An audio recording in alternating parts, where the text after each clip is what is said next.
বিমান ক্রমশ নিচে নামছিল। সে কন্ট্রোল স্টিক শক্ত করে ধরল এবং বিমানটিকে স্থির রাখার চেষ্টা করল, কিন্তু শেষ অবতরণ সফল হলো না। ধাক্কা খুব শক্ত ছিল। দুজনেই সঙ্গে সঙ্গে অচেতন হয়ে গেল। তারা কেবিনের ভিতরে উল্টে লটকে থাকল। পানি দ্রুত ভিতরে ঢুকতে লাগলো। বিমান সমুদ্রের গভীরে ডুবে যেতে লাগলো। জীবন আর মৃত্যুর মধ্যে প্রথমে তার চোখ খুলল। সে নিজের বয়ফ্রেন্ডকে জাগানোর চেষ্টা করল, কিন্তু সে সাড়া দিল না। সে সমস্ত শক্তি দিয়ে কেবিনের দরজা খুলল। সে তার শরীর টানল এবং বাইরে আনল এবং কষ্ট করে বিমান থেকে বের হতে পারল। অবশেষে তারা দুজনেই পানির পৃষ্ঠে পৌঁছালো। সে তাকে জাগানোর জন্য সব চেষ্টা করল। ধীরে ধীরে সে সচেতন হলো।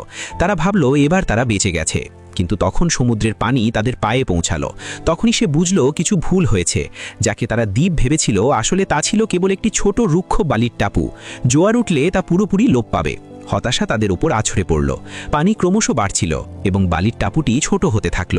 শীঘ্রই সমুদ্র তাদের ঢেকে দেবে। এখন শুধু তাদের পায়ের আঙ্গুলি মাটিতে লেগেছিল, যাতে তারা একটু বেশি সময় টিকতে পারে।